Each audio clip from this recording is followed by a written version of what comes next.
Assalamualaikum warahmatullahi wabarakatuh. Kembali lagi pada podcast kita kali ini dengan saya Dimas Febriansa di Black Moon atau Susah Move On. Suara kebenaran menebar kebermanfaatan. Podcast kali ini akan membahas mengenai menolak lupa tragedi tumpah darah tanah air. Dalam bincang hangat podcast kali ini, saya ditemani oleh Kakanda Faisal Haq selaku narasumber dan juga beliau adalah Departemen Kajian Bidang P3A Himpunan Mahasiswa Islam Cabang Sumeneb Komisariat Paramadina. Ada banyak tragedi yang terjadi di bulan September, sehingga ini yang mengakibatkan kita tidak bisa lupa dengan kejadian-kejadian di masa lalu atau susah move on istilahnya. Spesifik yang kita akan bahas yaitu dimulai dari tragedi Tanjung Priok yang terjadi pada tahun 1984 dan tragedi Semanggi II yang terjadi pada tahun 1999 dan tragedi pembunuhan Munir Said Talib yang terjadi pada tahun 2004 dan yang terakhir adalah tragedi pembunuhan Salim Kancil yang terjadi pada tahun 2015 silam yang hangat-hangatnya ini.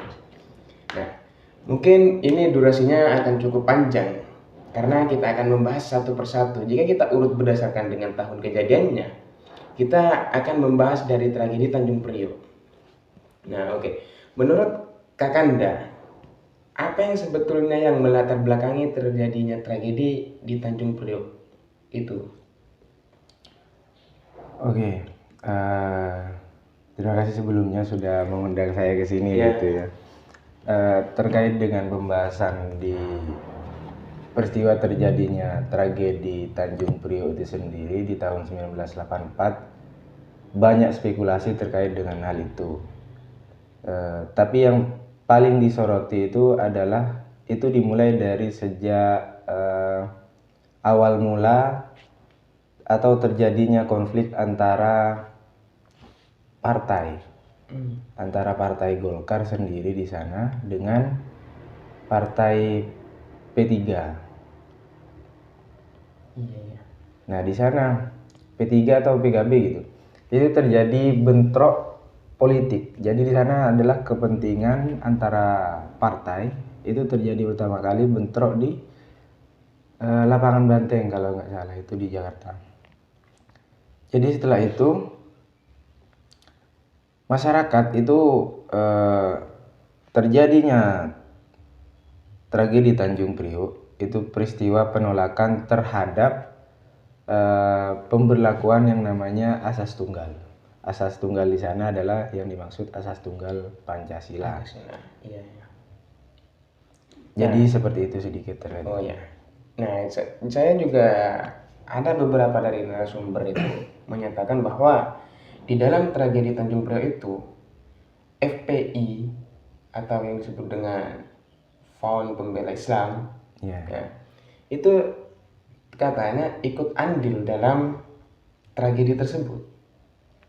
Apa betulnya? Apakah itu betul kiranya dengan pernyataan-pernyataan narasumber itu?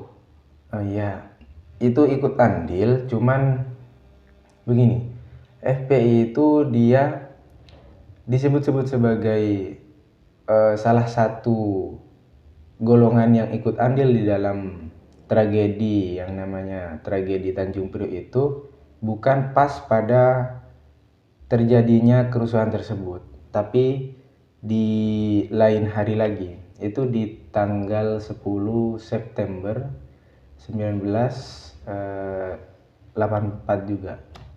Oh, berarti masih ada rentang waktu. Iya. Nah, di sana mereka itu melakukan demonstrasi dengan mendatangi kantor Komnas HAM kalau nggak salah, karena pernyataan Komnas HAM itu menyatakan bahwa tragedi yang di Tanjung Priok itu yang mengakibatkan beberapa orang itu sampai terbunuh karena melakukan demonstrasi terkait dengan pencantuman asas tunggal Pancasila itu, mereka kesal terhadap itu dan lalu menyerang kantor Komnas HAM sampai melempari kantornya itu dengan batu bata, dengan kayu, rotan, apaan itu segalanya. Maka di situ yang ikut andilnya FPI karena keresahan mereka terhadap pernyataan dari Komnas HAM itu sendiri. Jadi disebut-sebutlah di situ dengan FPI juga ada di dalam peristiwa tragedi Tanjung Priok ini ya. Oke. Jadi juga ada ini ya, apa itu sempat vakum tragedi Tanjung Priok ini. Ya kalau nggak salah itu pada tahun 2001-an itu sempat hilang tragedi ini. Iya. Nah, dan kembali muncul lagi pada tahun 2003 kalau nggak salah. Nah, otomatis kita akan berpikir dong, ya kan? Maksudnya Iya. kayak ada kejanggalan gitu, kenapa bisa vakum? Nah, jadi karena selang beberapa tahun tragedi ini muncul kembali, menurut Kakanda, apa yang ada di unek-unek pikiran Kakanda terhadap kevakuman tragedi ini? Jadi begini, kalau untuk yang kevakuman itu sendiri sebenarnya tidak terlalu lama ya, jangkanya itu dari 2001 itu baru vakum atau tidak ada kegiatan atau tidak ada pembahasan terkait dengan pelanggaran HAM ini. Iya. Itu baru dilanjutkan di tahun 2003, itu pun karena pada saat itu tekanan dari pihak internasional untuk segera menerapkan pasal terkait dengan pelanggaran HAM. Yang itu digagas atau dicantumkan, disahkan itu sebenarnya sudah dari tahun 2000. Namun dipaksa untuk melakukan itu oleh intervensi-intervensi dari pihak internasional, itu barulah itu dilaksanakan.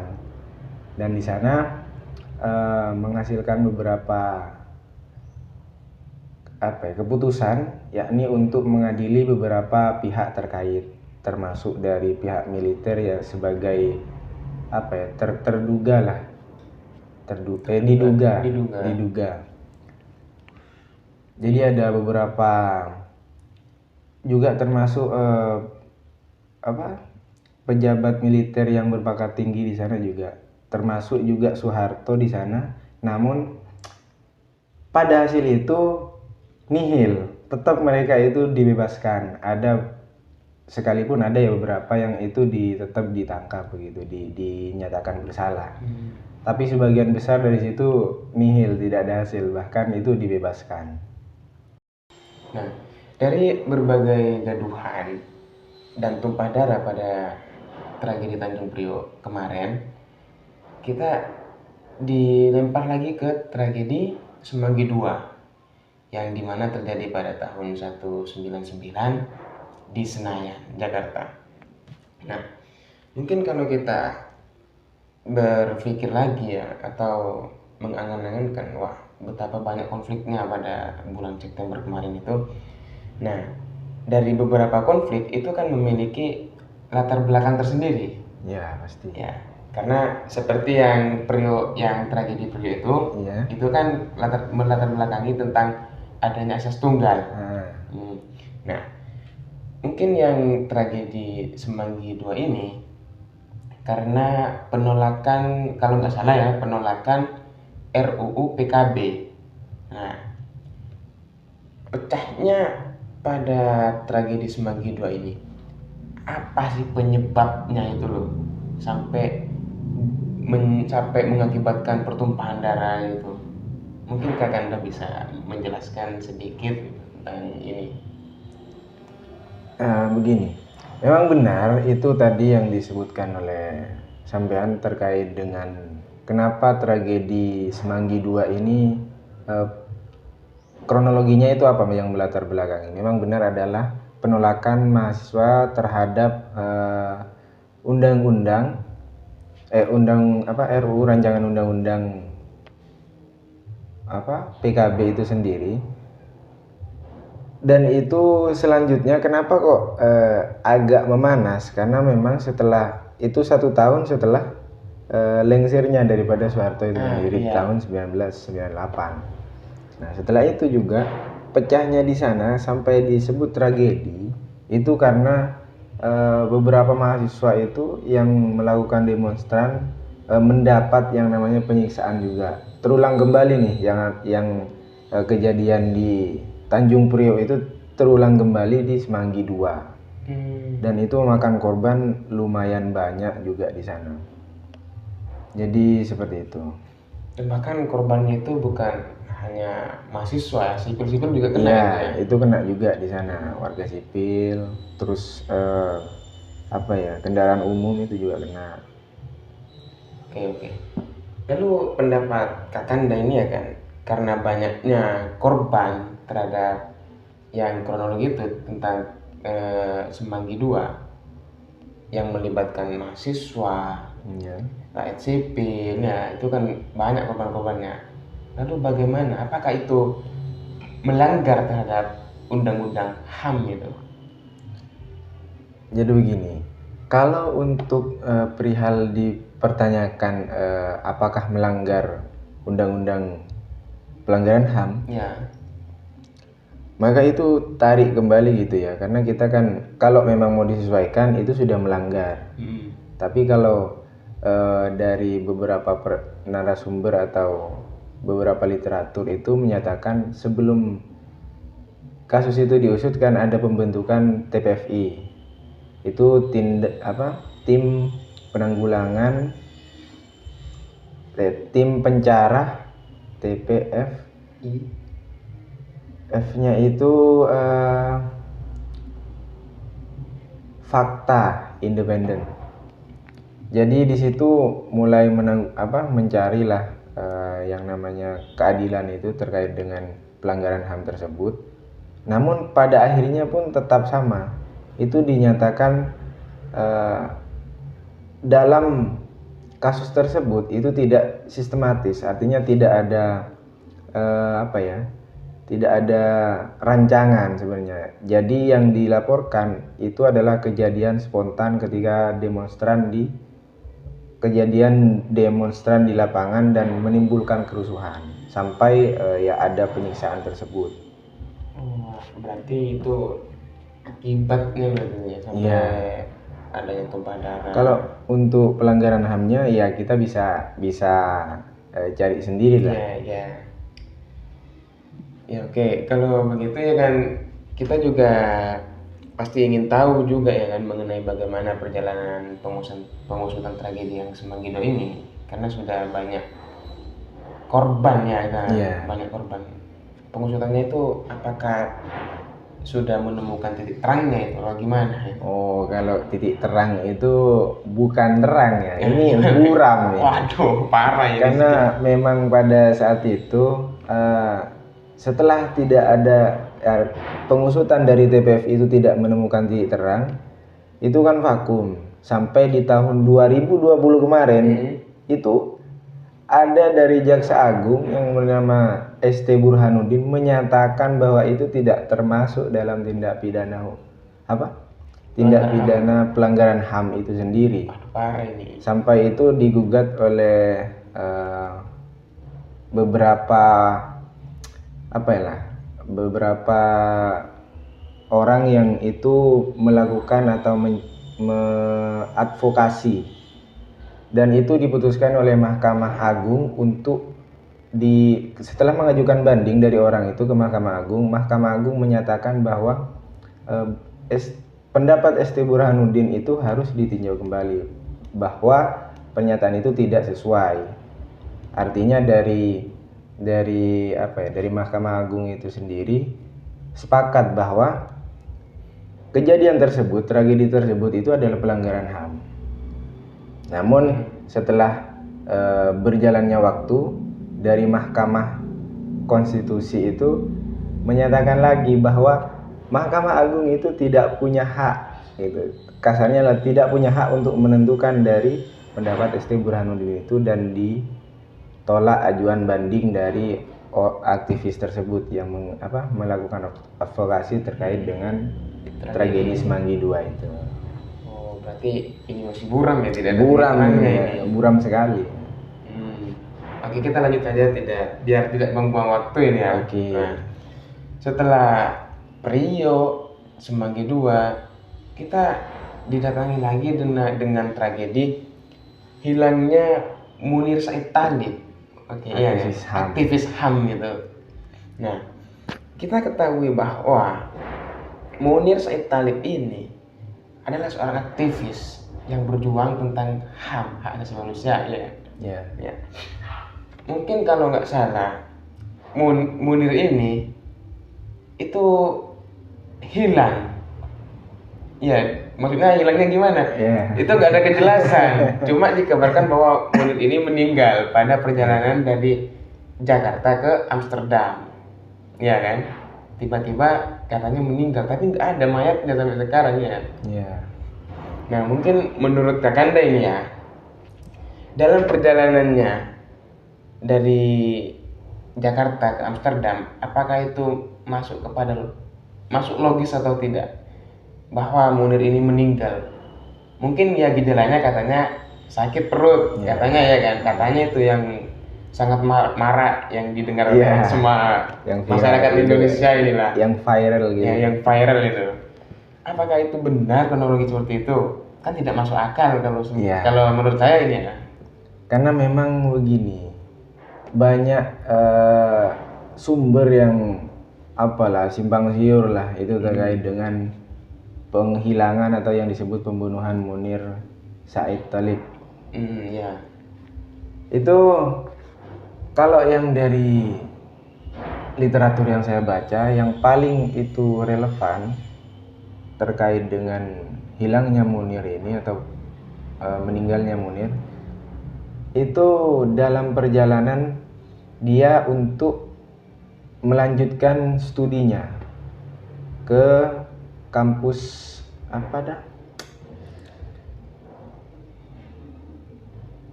kampus Utrecht di Amsterdam. Iya. Di dalam perjalanan itu dilaporkan bahwa dia sempat transit di Singapura terlebih dahulu sebelum melanjutkan ke Amsterdam. Dan dia meninggal di atas ketinggian dari negara Roma.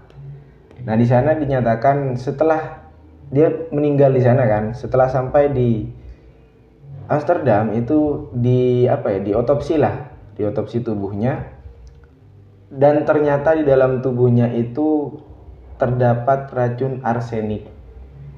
Ya, yang diteliti ini dari pihak internasional ya. Lalu dinyatakanlah di sana bahwa Munir ini meninggal bahwa dia diracun di atas pesawat itu sendiri. Betapa tragisnya gitu loh, seorang aktivis yang mau melanjutkan studinya diracun di atas kapal. Ya banyaklah ada narasumber yang mengatakan juga dia sakit jantung atau bagaimana. Namun yang pasti pada hari ini jasad Munir ini tidak ditemukan. Yang disebutkan di sana bahwa setelah diotopsi katanya dikembalikan ke negara kita sendiri. Iya, ke negara kita tercinta ini katanya. Namun tidak ketemu sampai hari ini titik terangnya ada di mana jasadnya itu. Kan sebenarnya kalau kita mau lihat berita dari pihak keluarga itu sudah capek untuk mencari keadilan itu. Makanya mereka itu hanya meminta kalau memang dia mati di mana jasadnya. Seperti itu. Karena memang banyak dari mulai tragedi Tanjung Priok terus Semanggi II itu banyak korban-korban pelanggaran HAM itu yang dari literatur disebutkan bahwa mereka banyak dimakamkan tanpa tanda pengenal. Jadi yang tahu ya mereka saja gitu loh. Berarti saya ini dapat menyimpulkan ya kan, dari yang Priok terus Semanggi II dan ini Munir. Mungkin karena Munir ini adalah pejuang HAM dan pada seperti yang Anda tadi bilang di Semanggi II MK menolak tragedi itu karena yang aktivis melaporkan terhadap advokasinya tentang pelanggaran HAM dan ditolak sama MK ya kan. Berarti saya juga menyimpulkan ini di Munir juga hilang karena pejuang HAM. Iya, bisa jadi.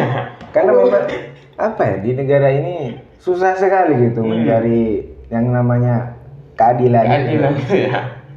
Padahal itu keadilan itu adalah di atas puncak, dari paling atas ya. Kan di Pancasila itu jadi disebutkan keadilan sosial bagi seluruh rakyat Indonesia. Tapi itu kan hanya keadilan bagi orang-orang tertentu saja. Ya, silakan disimpulkan sendiri lah bagi teman-teman di rumah ya. Ya. Nah, ini saya juga pengen menanyakan kepada Kakanda.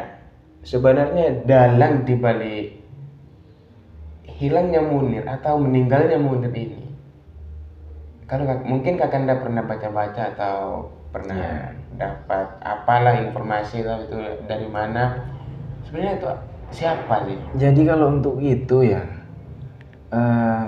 yang diungkap ya, saya mau sebutkan yang diungkap saja karena berbahaya ya. Berbahaya ya.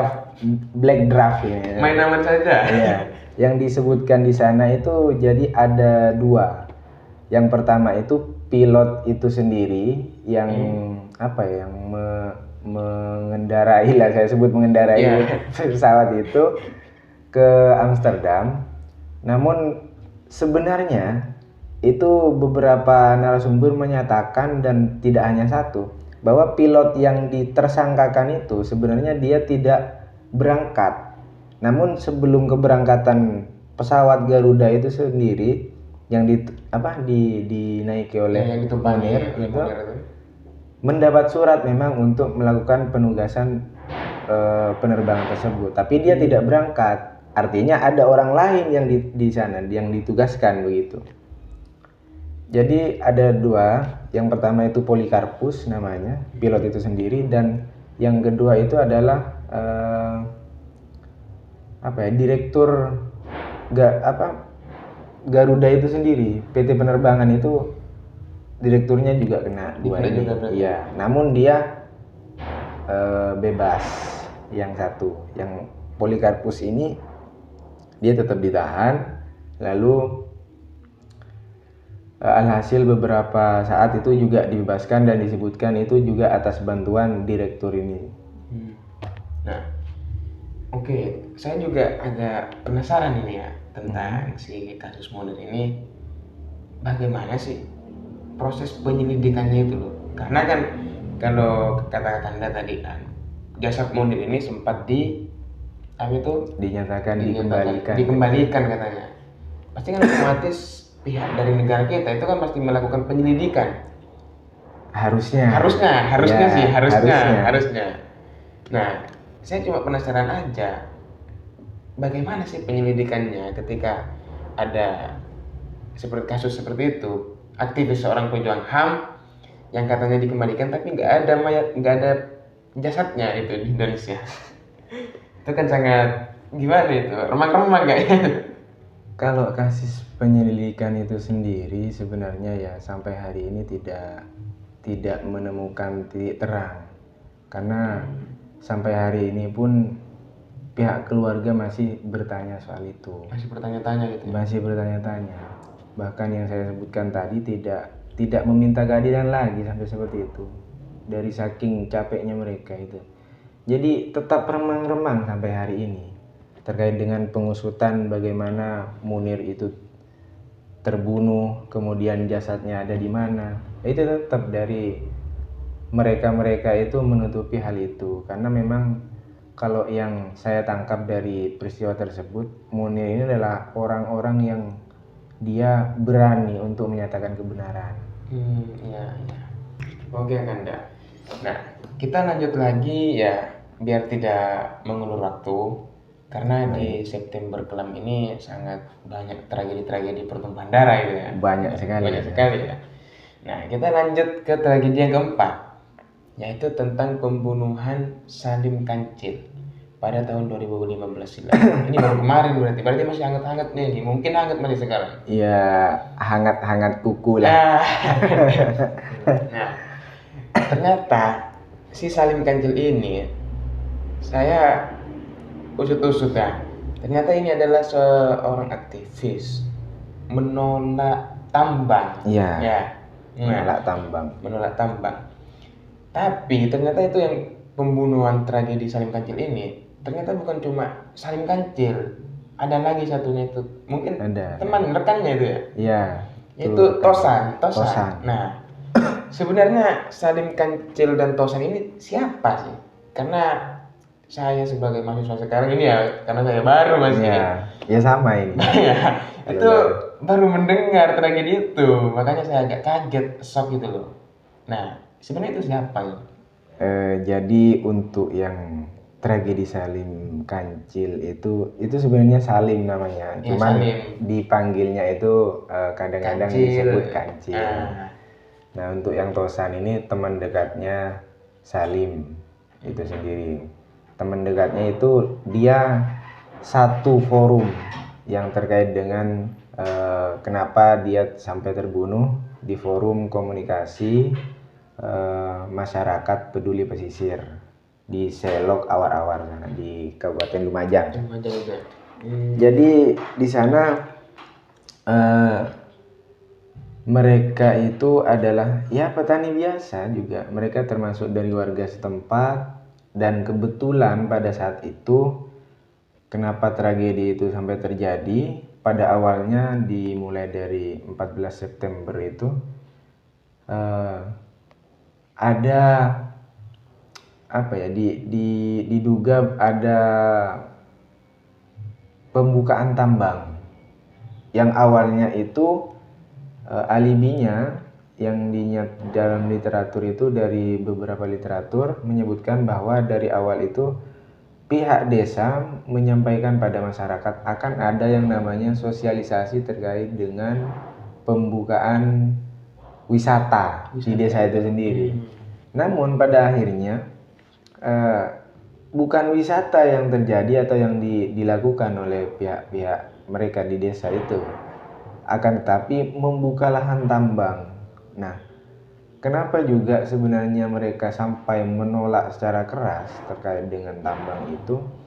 Karena posisi tambang itu berada dekat dengan lahan pertanian masyarakat di sana. Jadi dengan itu mereka melalui forum komunikasi masyarakat peduli pesisir itu melakukan protes terkait dengan kegiatan tambang tersebut yang sebagai apa ya, sebagai yang disebut-sebut sebagai penggeraknya itu yaitu dua, adalah Salim atau Kancil dan Tosan. Nah disitulah terjadi beberapa kejadian yang sampai mengakibatkan si Salim Kancil ini terbunuh dan si Tosan ini mengalami penyiksaan dan juga katanya sempat trauma dulu. Oh, dia ayah berarti. Iya. Nah, ini juga jadi bahan peringatan ini bagi mafia-mafia tambang di Sumeneb ini. Ya, awas itu. Bahaya itu. Bahaya ini. Nah, jadi setelah tahu ya itu siapa Salim atau Kancil dan Tosan, berarti itu bukan dari kalangan aktivis ya? Apa memang termasuk ke aktivis atau emang dia masyarakat biasa? Tidak, tadi yang sesuai yang saya sebutkan itu mereka memang dari masyarakat. Benar-benar hadir dari masyarakat yang itu tidak mau untuk ditindas oleh aparatur ya. Itu sendiri.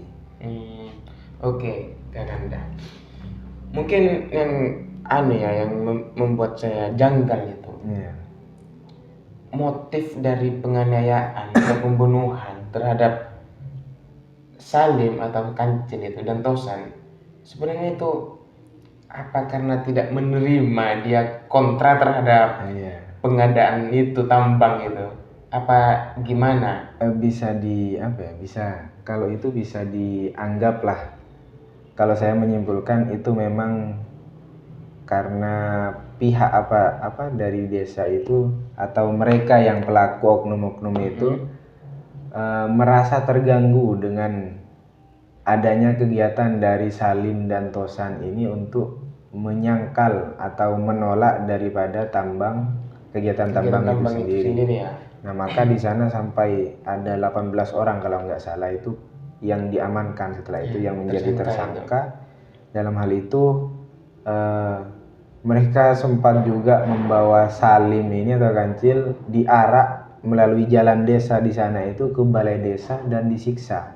Sampai di sana itu juga disediakan alat penyetrum. Ini kan bukan mau menghidupkan lampu, tapi orang itu disetrum gitu. Setelah itu baru Salim ini dibawa ke ada makam di sana dan dihabisilah di sana. Termasuk juga Tosan itu, kalau yang Tosan itu tidak sampai dibunuh, tapi dia diarak ke lapangan dan disiksa sampai dia mengaku sempat trauma kala itu. Jadi begitu. Nah, menurut saya ini ya, kalau misalkan emang sudah si Salim dan Tosan ini diarak, lalu pandangan warga sekitar itu gimana? Apakah itu setuju sama aparatur apa ya, juga ikut? Mereka itu disebutkan katanya melihat saja di sana karena memang ada 18 orang itu membawa senjata semua. Mereka sampai mengalami ketakutan terkait dengan hal itu. Karena juga yang dari balai itu sampai ke pemakaman itu yang Salim yang dihabisi di sana, itu sudah dalam keadaan tidak tertolong sudah itu. Jadi mereka takut juga untuk melakukan mengusir lah, semisal mau melerai itu takut juga karena 18 orang ini 18 orang. Sangat miris seperti ini. Miris sekali Indonesia ini. Nah, lalu bagaimana itu Kanda? Titik terangnya sampai sekarang, apakah ditindaklanjuti oleh negara bagaimana? Itu sama saja dengan tragedi-tragedi yang sebelumnya juga, itu tidak mengalami satu hasil yang memuaskan terhadap pihak keluarga, khususnya dari Salim dan Tosan itu terkait dengan tragedi tersebut. Tetap itu dinyatakan atau ditutup kasusnya dengan tidak ada hasil terkait dengan mengambil beberapa orang lah semisal untuk dihukum atau dijadikan sebagai tersangka. Itu buram lagi. Jadi selama empat tragedi itu di bulan September ini. Iya, itu jadi bisa diklasifikasikan. Yang 2 di awal itu Tanjung Priok dengan Semanggi 2 itu adalah untuk proses mereka menolak kesewenangan dari pemerintah. Dan yang Munir dan Salim ini adalah penghilangan daripada siapa orang yang mencoba untuk melawan dari kekuatan dari pemerintah itu sendiri. Jadi mungkin itu saya dapat disimpulkan ya bahwa bulan September ini adalah yang disebut dengan bulan kegelapan. Gelap sekali itu. Bulan kegelapan. Jadi sedikit banyak kita tahulah wajah daripada bangsa kita itu seperti apa hari ini. Jadi wajar kalau kemarin itu ada peringatan darurat gitu kan. Kemarin itu ya. Dan ada beberapa orang yang di podcast itu menyebutkan Indonesia masih aman-aman saja. Lihat dulu bangsa kita kan. Jangan sembarangan ngomong. Ya mungkin itu saja Kanda. Terima kasih sudah datang ke podcast kita ini. Terima kasih dan ikuti terus podcast ini karena perbincangan hangat terhadap peduli negeri kita ini di podcast ini akan selalu menjadi menjadi hal yang sangat diteruskan lah. Tidak boleh berhenti. Itulah perjuangan kami. Yakini dengan iman, usahakan dengan ilmu, dan amalkan dengan amal soleh. Wabillahi taufiq wal hidayah. Wassalamualaikum warahmatullahi wabarakatuh. Waalaikumsalam.